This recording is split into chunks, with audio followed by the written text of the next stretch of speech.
Hello, everyone. This is the 16.8 Secure and Governed Team Planning meeting. Let us start off by looking at any sus impacting.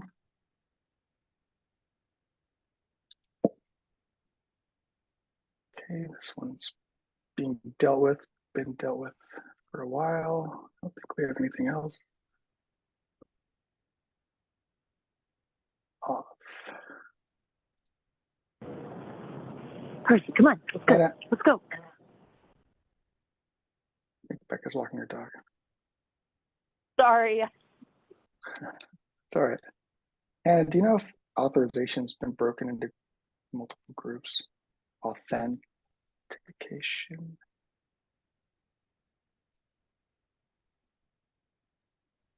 Yeah, it has been.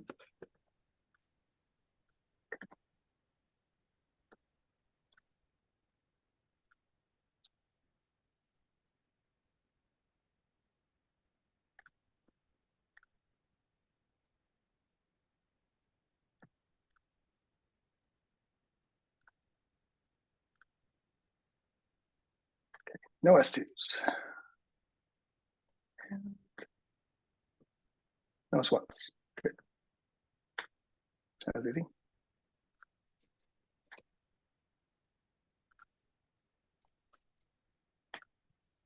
Let's look at time off. It's a bunch of people taking time off, of course, towards the end of December. If you haven't put your time on here yet, please do.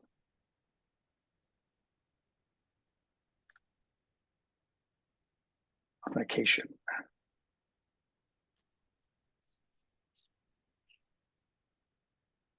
So it looks like there's one issue that you need. 67 planning, but never got picked up. Okay. Would you like me to speak to this a little bit? Sorry, it's my first time on this meeting, so. Yeah, if you could. So there is a thing called a passkey. You probably have interacted with it yourself whenever you've logged in with your fingerprint or your face scan from your iPhone. That we have that support with Okta today because Okta supports it, but a lot of our customers don't use Okta or an identity provider. They use the out-of-the-box authentication provided by GitLab. We want to support passkeys, so that same functionality in GitLab for the main login experience. Today we support passkeys for second factor auth, but we want to get out ahead of this and get some designs because it is, I know we don't have a dedicated designer, but anything impacting the login experience, I hope we can get some UX help just because it is a screen that 75% of our users, that's how many don't use an identity provider see. This will be a change to the login flow, so you can achieve passwordless with using passkeys and still have it be just as secure, so there'll be no more need for the password box. We'll need a UI to register and manage passkeys, which is a very important thing because if you lose them, you need to have backup methods available. And I linked the company that or the organization that is sort of in charge of the passkey standard is called FIDO. And they have some really nice UX guidelines for how passkeys should look. So I'm hoping this can be helpful. There's kind of a standard icon that you should use to show a passkey. We actually already had a community contribution, this milestone, where the community contributor did the UI for logging in with a passkey, but didn't use any of these guidelines. And so that's kind of in flight right now, but didn't do anything around the registering process or anything like that. Okay. When do you expect or want to start having this built? I mean, I think we're ready to pick it up ASAP, but recognize that there's going to need to be some time for design. So ASAP. Okay.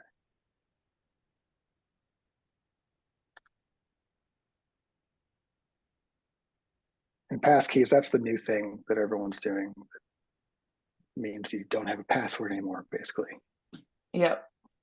That I can never seem to figure out how to get to work every time I log into Apple. They say, try passkeys, and it never works. Yeah, there's still some gaps for sure, but we should be able to implement it. Like I said, we already have a community contribution that implements it, but it's not, since we didn't have any UX drafted up, they kind of did whatever they wanted, and we'll have to push back on that, or I'm not sure yet, honestly.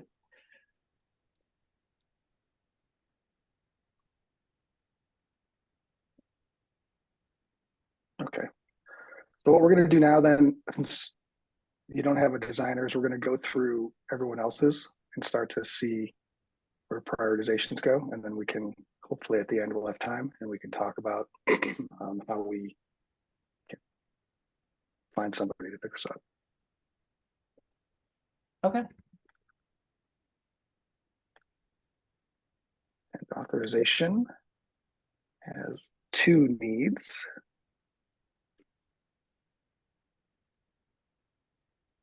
So who can speak to these? I can, and I'm not sure Alana's here too, so we can share the mic. But this one is already in progress by Alana, and she expects to deliver in within the first half of 16.8. Anything to add there, Alana? No, that covers it. Okay, and then the next one is probably a bigger ask. And Alana's been great and very proactive in communicating how we can start to tackle this. We have a ton of different permissions that will eventually surface in the UI if we don't do anything about it. It's untenable to have 100+ permissions possibly added onto a role. Becomes very difficult quickly to know what exactly the role can or can't do. So we're looking at sort of figuring out how we can either like stack permissions and consolidate them, or identify ones that are dependent on each other, right? If I can't see code, then I probably also can't see merge requests. So really stepping through and figuring out the best way to surface that kind of dependency in the UI. Okay. So thinking about this one versus the authentication one, which one would you say is more important for 16.8 delivery? Oh, I don't think either one would be able to be delivered in 16.8. Because they're both sort of larger things. Well, like if Ilana were to finish this one, and then she could either pick up this one or maybe this one, which one would you prefer? I think passkeys. Okay. And I'll say why real quick, because I think right now we have 6 or 7 permissions. I think we're getting to maybe 2 or 3 per milestone. So I think having maybe 20 on there is not great, but doable. But it's when we start getting any higher than that, that we need to look at having a consolidated view in the UI.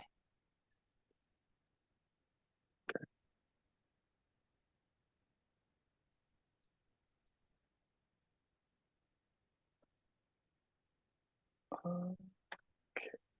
Yeah, that works. For now, we'll just focus on the needs. And then if we have time, we can come back to the nice to haves. Doesn't sound like authorization, authentication. We'll have opportunity for the nice to haves anyway. Nothing for compliance. Nothing for composition analysis. Nothing for dynamic. And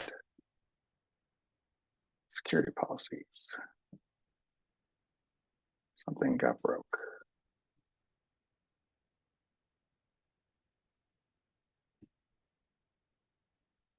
So for the policy, we just continue doing what we're mainly doing from this milestone. There are things we discovered new. For example, the bot comment, we need to construct it a little bit more to add custom messages and also easier for engineer to do. And the later ones are more about like kind of iteration like need from the customer. We need to log the CI variables. This was not like kind of requirement before. And the last one is also related with compliance pipeline migration. We also discover some potential like new need from the user that might jump into problem. We need to think through the workflow again added to that. So yeah, I think the last three are next like required. So this one's nice to have, but it's labeled as a priority one. So how does that align with I these think three that are needs? just put it in the wrong order. Actually, the first one is the same with the second one. So it should be like the first one doesn't need much my support is done. Maybe it's marked as nice to have. So I will mainly work on the second one, the continuation or the first one. The first one is really basic stuff. So we create a new issue to continue it. So I would treat both of them are the same thing, at least from my understanding. Okay. And so these need to be done by at least 16.9. And then this last one also needs to be done by 16.9. So make sure that you put on weights so you can ensure that you're, you've got enough time due to the holidays and whatnot. Mm-hmm. So bear that in mind. Okay, that works. John, I skipped composition analysis. I missed that you had a comment. Sorry about that. Yeah, no problem. I just wanted to give an update. I think last meeting we had added something for the EPSS and KEV, but had specified that it's not necessary until 16.8, sorry, 16.9. And then I did want to call it that we will have something for 16.10 or beyond, but nothing new for 16.8. Okay, so you mean that you don't have any issues that will need to be built beyond 16.8 right now? Therefore, Correct. you need design. Yep. For Yep. Okay.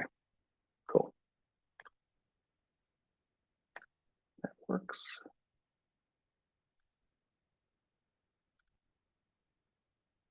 What the heck is going on? All right, I'll have to look at that. Static analysis. Yep. So for static analysis, first off, I haven't had a chance to touch base with Connor on these priorities, but a lot of them are still carried over from last milestone. First of which is just digging into the job to be done research for secret detection. So we're finally at a point where we're going to open recruiting this week, and then hopefully throughout the next milestone, we'll be doing interviews and analysis on that.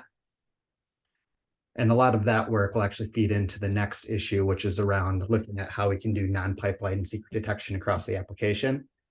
This is just an epic right now that's linked here. Eventually, we'll spin out some design issues for it. But we're just looking to see, obviously, how to extend secret detection, and the jobs to be done research that we're doing will heavily influence that. So I have this here because hopefully we can start some movement on there as we finish a few sessions, but largely we do want to finish the research first. And then beyond that, then I'm also looking at just enhancing the work we did for inline findings. So we released the MVP for that. And then I already put together a design issue for sort of the next iteration of what that'll look like, but there's a little bit more refinement and some feedback to implement and stuff. So that's sort of the main focus for static analysis. Okay. This table got a little wacky. If you reload the page, I did edit and fix this table. Okay. Just I had the two columns swapped on that one row.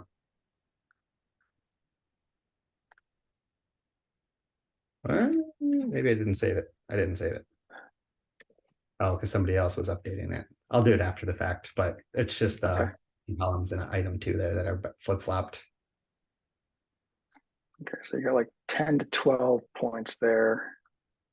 Yep, I'm kind of in ranges right now because I don't know how much I'll be able to like get into some of this stuff until the research is done. Right. Okay, that works. Cool. Thank you. Threat insights. Nothing. Yeah, sorry, I'm updating now.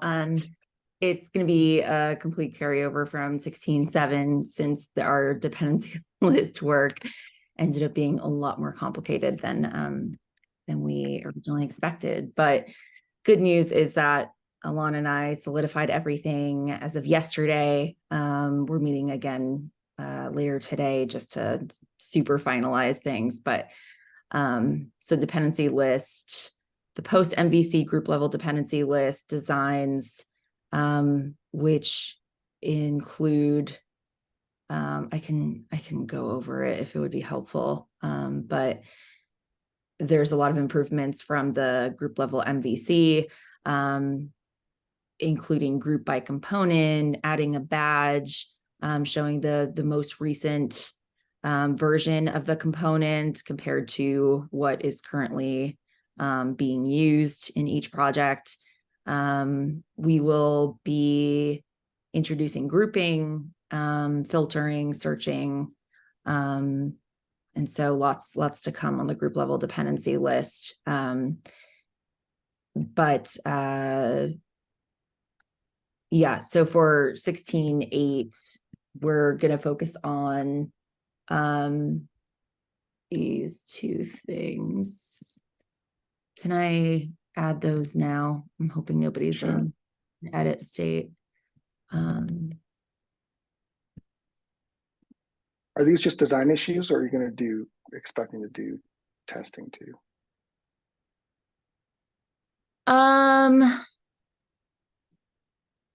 I think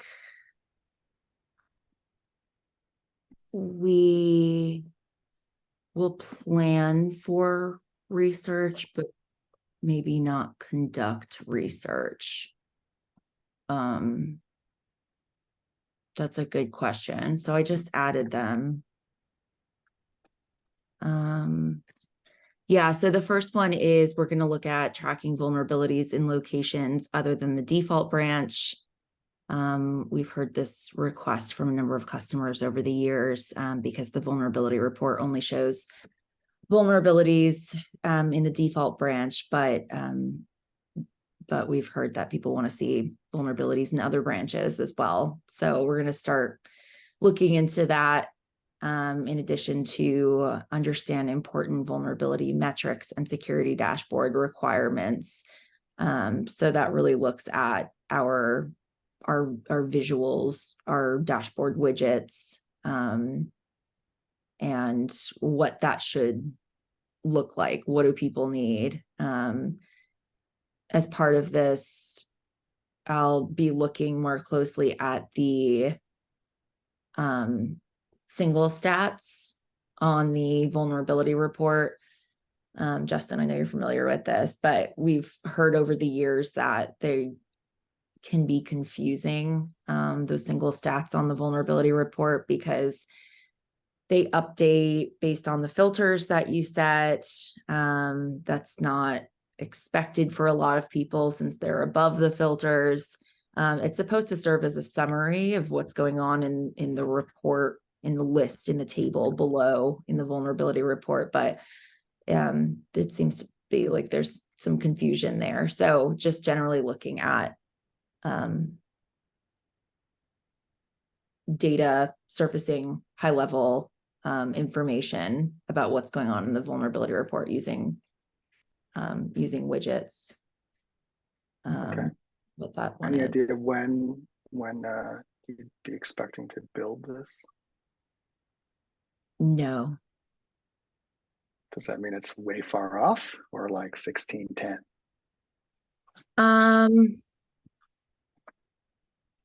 I mean, honestly, the team has just been so busy with like dependency list and vulnerability report improvements that I brought these up with Alana yesterday, and she was like, let's just take a breath before we start talking about 16.8 and celebrate everything that we've done so far.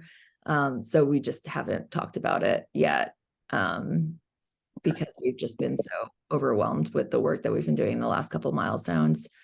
So yeah, unfortunately, I don't have a build by date, but these are really just like really high level, start investigating about these things. Exploratory, conceptual, discovery kind of stuff. Yeah. Something else I think I want to add in there is to do another UX roadmap workshop with Alana, so we can try to be more strategic in what we want to tackle in 2024. So I'll add that in as well. Yeah, new year, good time to start thinking about assessing roadmaps again, especially if you've got newer jobs, you know, or even if you're in the process of updating your jobs, like, you know, certain groups are doing the outcome driven type of stuff, but you still have an idea what your jobs are. You might not know what the priorities are, but you can at least start to prepare to have that data in order to update your roadmaps. So good call there.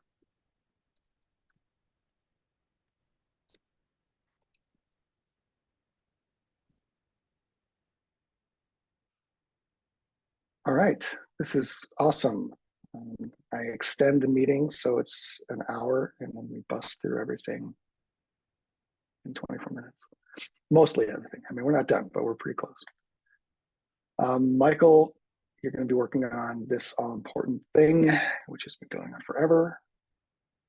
You want to talk a little bit about that? Yeah, so I guess I don't know specifically what the scope will look like for the coming milestone, because I know we're targeting for a presentation of the design concept by the end of this milestone. So it could be more design work to refine stuff, or it could be just helping to hash out implementation planning and things like that. So scope is sort of TBD, which is why there's a range there in terms of the weight, which is in the wrong column I see now. But anyhow, I'll go in and that all makes sense. back and get it where it needs to be. Because clearly I got a little. Okay. Thanks. The other thing is the issue where I was talking to you all about badges and labels usage and whatnot. The main reason for that was because UX leadership is thinking that we need to kind of get back to our roots from a design perspective. When we're designing something, you shouldn't focus on the design system at first. You should focus on the design that's needed. And so sketching, concepting, divergent design practices. And then after you've got a concept in mind, you can start looking at the design system and see what fits. If something doesn't fit, then you need to assess, do you need to build something new? Do you need to update the design system in order to accommodate what your needs are, et cetera? So that exercise is in relation to that mental model. So I had a suggestion that I pinged you all on a few days ago, which would be to take your existing designs, if you're using labels or badges, and sort of take a step back and I suggested at least four, try to come up with 4 ideas, you know, sketching pencil ideas on what that design might look like if you didn't use a badge or a label. And then from there to that whole assessment, you know, is this something that we should work towards, or is the badge or label still the right component? And if it is, then ask if we need to update Pajama's documentation in order to 100% allow that, you know, so it's 100% compatible with what documentation says in Pajamas. So take a look at that, because I was suggesting that you all do this in 16.8. And then that would go into this table if it's relevant to you. So feel free to look at that comment and we can talk about it in more detail, either in our one-on-ones or through that issue. Right now, is there any questions about that?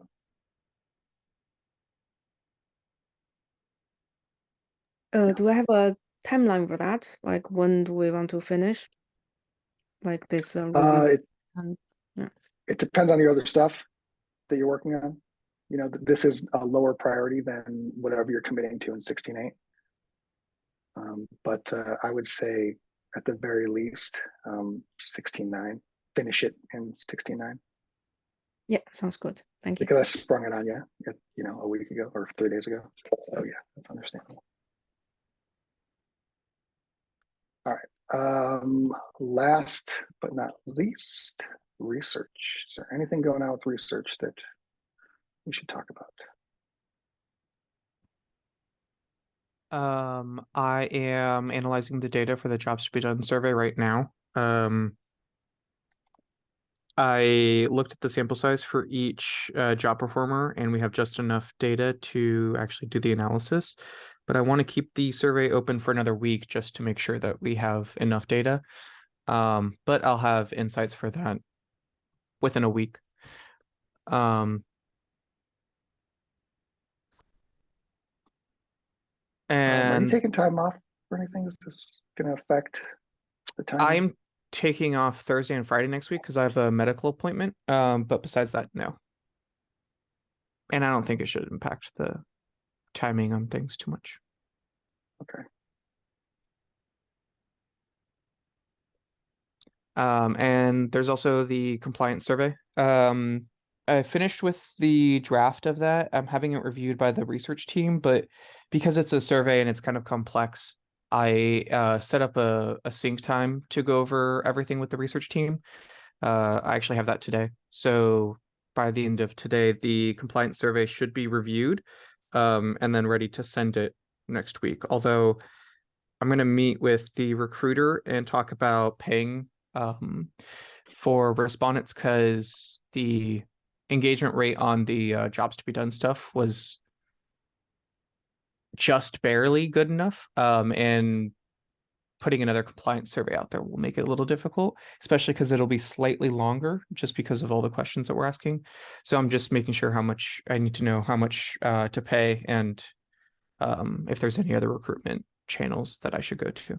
But that is about to kick off. And then the other things are jobs to be done with Michael for secret detection that he mentioned before. And then I have jobs to be done for other groups, but not relevant to this. So I think that's everything. And Alana, I'm meeting with today to talk about next research because I believe the highest priority one after this would be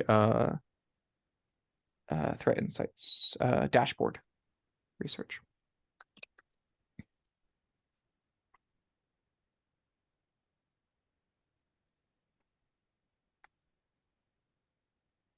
All right, cool. That'll be really nice to have that data. Yeah, we haven't talked about how we're gonna divide that work on the dashboard stuff, but we can meet this coming milestone and talk about that.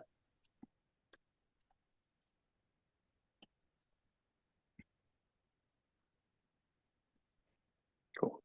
All right, we did it. Any questions? Anything else anyone wants to talk about? All right, so last thing we got to figure out then is back to authorization. So my thinking is that in order to take care of this passkey issue, Ilana, you could finish up 16.8. And then when that's done, maybe you could jump on the passkey thing. And maybe if you need help, Becca could help out. Because I have a feeling you'll probably want to design it and then do some testing. And I don't know if you've done solution validation yet. No, okay. I'll be doing it for what I'm going to complete in 16.8, but the plan for that is more of an unmoderated usability testing. That Okay. I don't really know what the need is in passkeys yet. Right. Yeah, it's probably just validating the workflows that you come up with. And it could probably be unmoderated, but you'll know more, of course, when you dig into it. But so, yeah, okay. Hannah, I don't. Sorry, I just wanted to say that I can definitely help with that. I'll talk to Alana later today and see if we can move one of the maybe the looking at vulnerabilities to a different branch to the next milestone, given that we don't have a build by date on that yet. Just to free up some more capacity to answer any questions about that passkey one. Awesome. That would be really cool. Thank you. All right, I can finish taking notes later. Hannah, does that sound okay to you? I don't know if you're still here. Yeah, I'm still here. Sure, that sounds great. Cool. Everyone good? I'm good if you all are. All right, cool. Thanks, everyone. Have a good rest of your day. Bye. Like